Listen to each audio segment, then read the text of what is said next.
Donc voici la suite de la lecture du Secret de la Salette, 19 septembre 1846, toujours avec l'imprimature de Monseigneur de... Alors Lecce, moi je dis Lecce, c'est peut-être Lecce, je ne sais pas comment ça se prononce.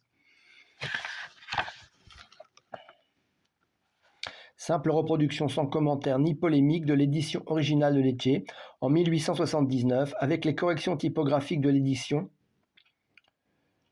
Ne varie pas, ou je ne sais pas comment c'est bizarre là, de Lyon en 1904 et la suppression des fautes rares mais évidentes d'orthographe et de ponctuation contenues dans cette dernière, publiée par la Bergère de la Salette avec imprimature. Eh bien, mes enfants, vous le ferez passer à tout mon peuple. La nature demande vengeance pour les hommes, et elle frémit d'épouvante dans l'attente de ce qui doit arriver à la terre souillée de crimes. Tremblez, terre, et vous qui faites profession de servir Jésus-Christ et qui au-dedans vous adorez vous-même. Tremblez, car Dieu va vous livrer à son ennemi, parce que les lieux saints sont dans la corruption. Je répète, les lieux saints sont dans la corruption. Beaucoup de couvents ne sont plus les maisons de Dieu, mais les pâturages d'Asmodée et des siens. Ce sera pendant ce temps que naîtra l'antéchrist, d'une religieuse hébraïque, d'une fausse vierge qui aura communication avec le vieux serpent. Le maître de l'impureté, son père sera Euvé. Alors Euvé, ça veut dire évêque. Et le pape est évêque de Rome. Ça, c'est moi qui le rajoute. En naissant, il vomira des blasphèmes, il aura des dents. En un mot, ce sera le diable incarné. Il poussera des cris effrayants, il fera des prodiges, il ne se nourrira que d'impureté. Il aura des frères qui, quoiqu'ils ne soient pas comme lui des démons incarnés, seront des enfants de mal. À 12 ans, ils se feront remarquer par leurs vaillantes victoires qu'ils remporteront bientôt. Ils seront chacun à la tête des armées, assistés par des légions de l'enfer. Les saisons seront changées, la terre ne produira que de mauvais fruits, les astres perdront leur mouvement régulier, la lune ne reflètera qu'une faible lumière rougeâtre. L'eau et le feu donneront au globe de la terre des mouvements convulsifs et d'horribles tremblements de terre qui feront engloutir des montagnes, des villes, etc.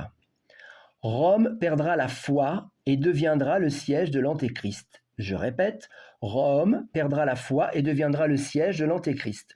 Les démons de l'air avec l'Antéchrist feront de grands prodiges sur la terre et dans les airs, et les hommes se pervertiront de plus en plus. Dieu aura soin de ses fidèles serviteurs et des hommes de bonne volonté. L'Évangile sera prêché partout. Tous les peuples et toutes les nations auront connaissance de la vérité. J'adresse un pressant appel à la terre. J'appelle les vrais disciples du Dieu vivant et régnant dans les cieux. J'appelle les vrais imitateurs du Christ fait homme, le seul et vrai sauveur des hommes. J'appelle mes enfants, mes vrais dévots, ceux qui se sont donnés à moi pour que je les conduise à mon divin Fils, ceux que je porte pour ainsi dire dans mes bras, ceux qui ont vécu de mon esprit. Enfin, j'appelle les apôtres des derniers temps, les fidèles disciples de Jésus-Christ qui ont vécu dans un mépris du monde et d'eux-mêmes, dans la pauvreté et dans l'humilité, dans le mépris et dans le silence, dans l'oraison et dans la mortification, dans la chasteté et dans l'union avec Dieu, dans la souffrance et inconnue du monde. Il est temps qu'ils sortent et viennent éclairer la terre. Allez et montrez-vous comme mes enfants chéris, je suis avec vous et en vous, pourvu que votre foi soit la lumière qui vous éclaire dans ces jours de malheur. Que votre zèle vous rende comme des affamés pour la gloire et l'honneur de Jésus-Christ. Combattez, enfants de lumière, vous, petit nombre qui y voyez, car voici le temps des temps, la fin des fins. L'Église sera éclipsée. Je répète, l'Église sera éclipsée. Je répète, l'Église sera éclipsée. Le monde sera dans la consternation. Mais voilà Enoch et Élie remplis de l'Esprit de Dieu. Ils prêcheront avec la force de Dieu, et les hommes de bonne volonté croiront en Dieu. Et beaucoup d'âmes seront consolées. Ils feront de grands progrès par la vertu du Saint-Esprit et condamneront les erreurs diaboliques de l'Antéchrist. Malheur aux habitants de la terre, il y aura des guerres sanglantes et des famines, des pestes et des maladies contagieuses. Il y aura des pluies, d'une grêle effroyable d'animaux, des tonnerres qui ébranleront des villes, des tremblements de terre qui engloutiront des pays. On entendra des voix dans les airs, les hommes se battront la tête contre les murailles, ils appelleront la mort et d'un autre côté la mort fera leur supplice. Le sang coulera de tous côtés. Qui pourra vaincre si Dieu ne diminue le temps de l'épreuve ? Par le sang, les larmes et les prières des justes, Dieu se laissera fléchir. Enoch et Élie seront mis à mort. Rome païenne disparaîtra. Je répète, Rome païenne disparaîtra. Le feu du ciel tombera et consumera 3 villes. Tout l'univers sera frappé de terreur et beaucoup se laisseront séduire parce qu'ils n'ont pas adoré le vrai Christ vivant parmi eux. Il est temps, le soleil s'obscurcit. La foi seule vivra. Je répète, la foi seule vivra. Une 3e fois, la foi seule vivra. Voici le temps, l'abîme s'ouvre, voici le roi des rois des ténèbres, voici la bête avec ses sujets se disant le sauveur du monde. Il s'élèvera avec orgueil dans les airs pour aller jusqu'au ciel.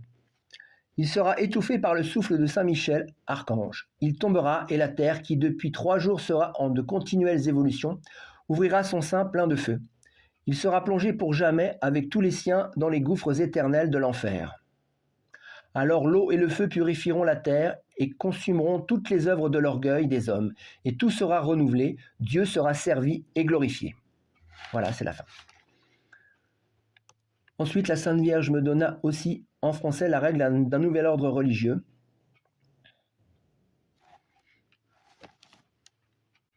Voilà, donc le secret prophétique s'arrête là. Juste une petite remarque amusante de la page 22 sur le mot globe. Donc, pour faire un petit clin d'œil à nos amis platistes, sans rentrer dans la polémique, donc j'ai un peu étudié le sujet. Donc, les globistes pensent que nous vivons sur un globe, et les platistes ne pensent pas qu'on vit sur une pizza plate, ils pensent que l'on vit à l'intérieur d'un globe. Donc, dans les 2 cas, l'expression globe est appropriée. Qu'on soit platiste ou globiste, le globe de la Terre correspond aux 2 expressions. Donc, vous me direz, on n'est pas plus avancé. Mais je voulais juste signaler ça, parce que, donc moi, personnellement, je n'ai pas d'avis. Je croirai ce que Dieu me montrera quand je le verrai, mais descendre les platistes de cette manière, non, parce que une terre plate à l'intérieur d'un globe, c'est le globe de la Terre là aussi. Donc la Sainte Vierge ne nous dit pas qu'on est sur un globe terrestre, elle dit qu'il y a un globe. Mais bon, moi j'ai toujours la question, je ne sais pas répondre à ça. Et terminons à la page 23, justement avec aussi cette célèbre phrase, donc l'Église sera éclipsée. Donc, tout indique qu'aujourd'hui, l'Église, au présent, est éclipsée. Et c'est ainsi que se termine le secret. Enfin, la lecture du secret. Bénédiction à tous.